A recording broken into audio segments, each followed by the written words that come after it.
Ei, pessoal, tudo bom? Eu sou a professora Lorena e hoje eu vou começar essa aula te contando um fato. Um fato que provavelmente você já deve ter observado. Já reparou que quando a gente pratica atividade física, faz algum exercício, ou até mesmo quando está muito quente, o nosso corpo, ele fica molhado? Já deve ter observado, né? É a famosa transpiração.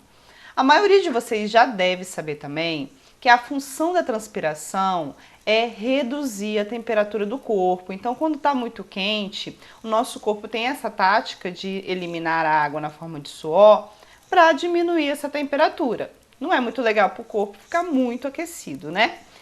Mas uma coisa que talvez vocês ainda não saibam é de onde vem a água que forma o suor. Então, eu vou te contar agora. Essa água, ela vem das células que formam a nossa pele, isso mesmo. As células que formam a nossa pele, quando expostas a uma situação de calor, eliminam a água do seu interior. A membrana plasmática que forma essas células possui uma proteína chamada de aquaporina. Essa proteína, né, funciona como uma espécie de canal que elimina a água do interior das células, levando essa água até as glândulas sudoríparas, o que forma o suor. Eu acabei de falar sobre as células da nossa pele, mas eu te pergunto, você sabe o que é uma célula? Esse é o tema da nossa aula de hoje. Se você quer saber um pouco mais sobre esse assunto, fique aí que tem muita novidade para você.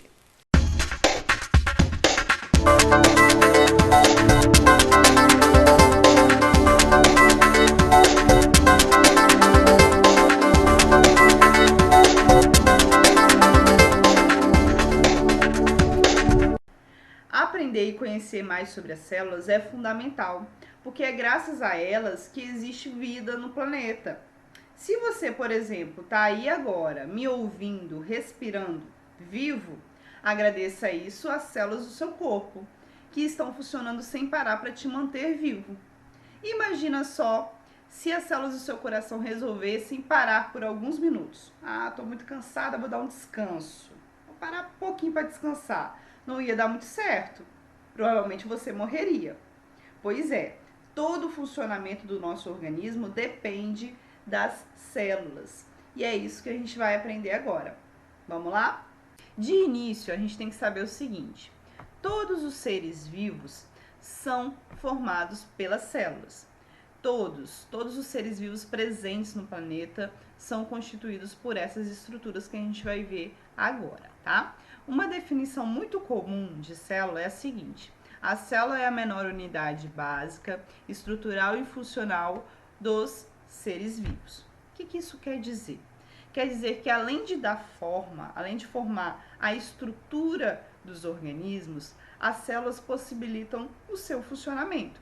Então, todo o metabolismo que ocorre nos seres ocorre devido ao funcionamento das células que o formam, beleza? Citologia é a ciência que estuda essas estruturas.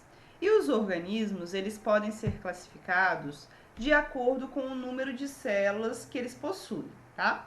Ou eles vão ser classificados como unicelulares, que é esse caso aqui, ou eles podem ser classificados como multi ou pluricelulares.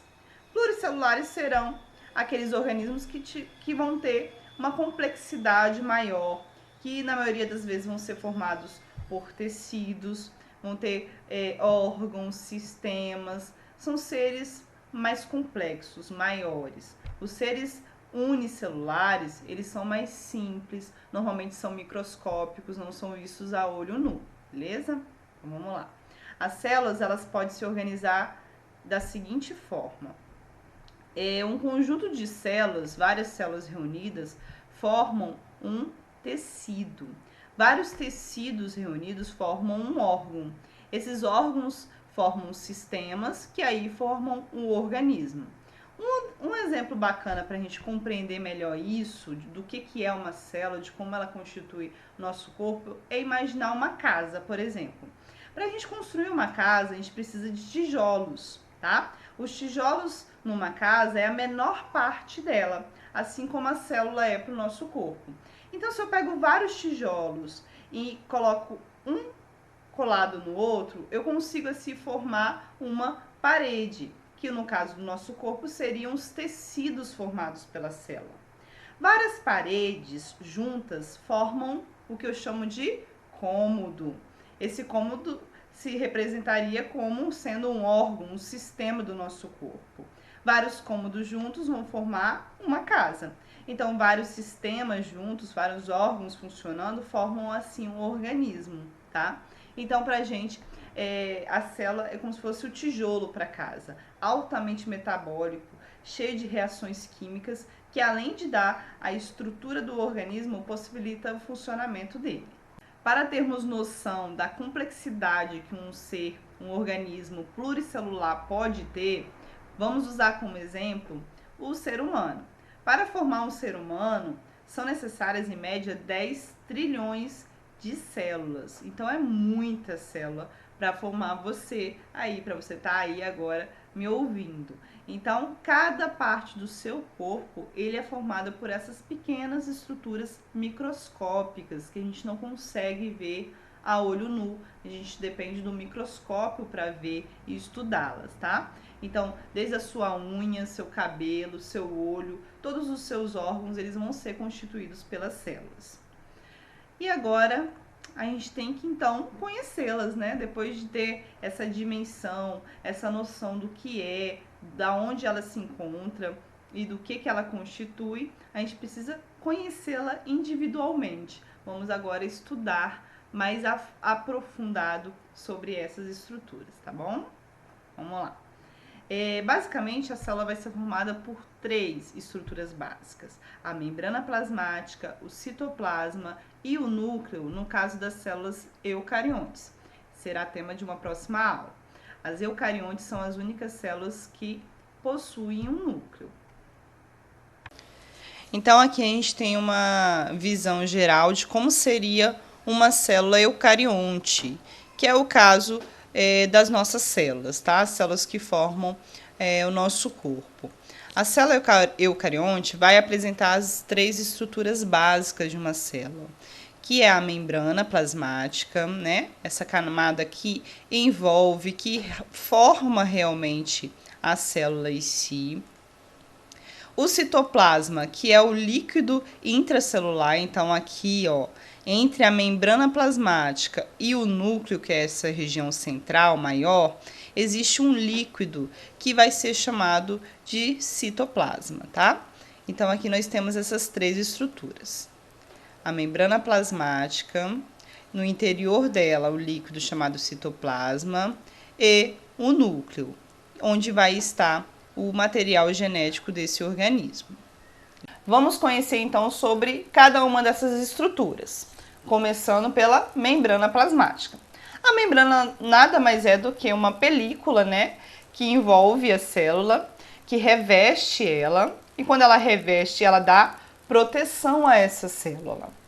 Podemos comparar a membrana plasmática ao muro de uma casa, por exemplo. O muro, as grades de uma casa, serve para evitar que qualquer pessoa entre nessa casa, né? Então é uma proteção inicial ali para a célula, a membrana, beleza?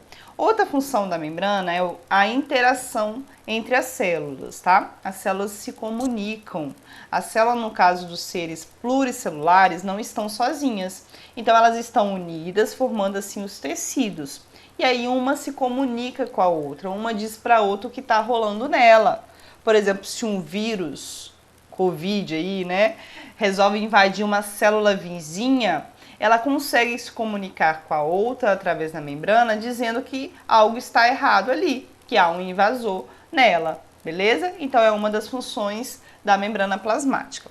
Outra função fundamental, anota aí, grava essa, hein? É a permeabilidade seletiva. Que é isso, gente? Que nome difícil é esse? Mas não é difícil, não. A permeabilidade seletiva é o seguinte: a membrana, ela seleciona quem pode e quem não pode entrar no interior da célula. Porque a célula, ela é uma estrutura viva, ela tem um metabolismo, funcionamento, e ela precisa de nutrientes, de sais, minerais, de água, né? 70% da célula é formada por água. E isso tudo passa pela membrana plasmática, que foi o que a gente começou a falar lá no início da nossa aula. Só que não é qualquer coisa que pode entrar na célula, porque existem invasores, como as bactérias e os vírus, por exemplo.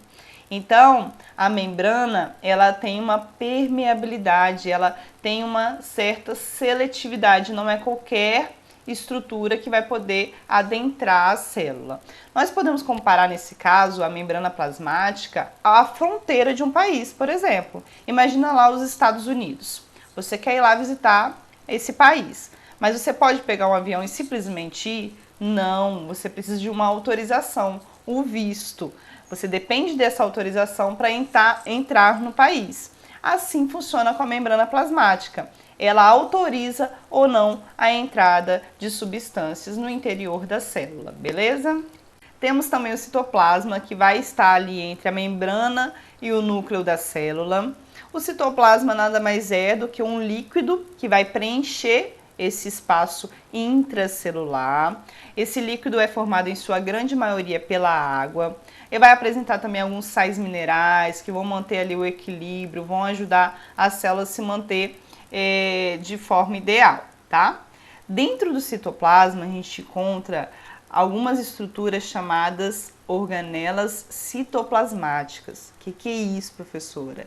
Organelas, gente, correspondem aos órgãos da célula. Para você aí, seu coração, seu pulmão, né? Seu intestino, tudo isso está te mantendo vivo. Esses são os seus órgãos. Para a célula, o que mantém ela viva são essas estruturas, as organelas. Nós vamos ter vários tipos de organelas com várias funções. Organelas responsáveis pela respiração, pela digestão, e isso a gente vai aprender mais à frente, tá? E por último, mas não menos importante, nós temos o núcleo, estrutura presente nas células eucariontes. O núcleo tem a função principal armazenar o material genético dos seres vivos, o famoso DNA. Para você que não está lembrado o que é DNA, o DNA pode ser comparado a um livro de receitas, tá? Por exemplo, quando você quer fazer alguma receita, você pega o seu livro de receitas, vê os ingredientes que você vai precisar, pega tudo aquilo, mistura e faz a sua receita, beleza? Assim é o DNA para um organismo. Lá vão conter todas as informações necessárias para a produção de enzimas, proteínas, tudo que é necessário para manter aquele organismo vivo vai estar escrito, contido no DNA. Bom, chegamos ao fim da nossa aula e vamos dar uma revisada no que a gente falou até agora. Começamos a falar sobre as células, essas estruturas microscópicas que formam e dão vida a todos os organismos presentes no planeta. Falamos também que esses organismos podem ser unicelulares ou pluricelulares. Uni são aqueles que são formados por apenas uma célula. Pluricelulares, aqueles formados por mais de uma célula, beleza? Vimos também as estruturas básicas de uma célula, que são membrana plasmática, citoplasma e núcleo celular. Espero que você tenha gostado. Até a próxima!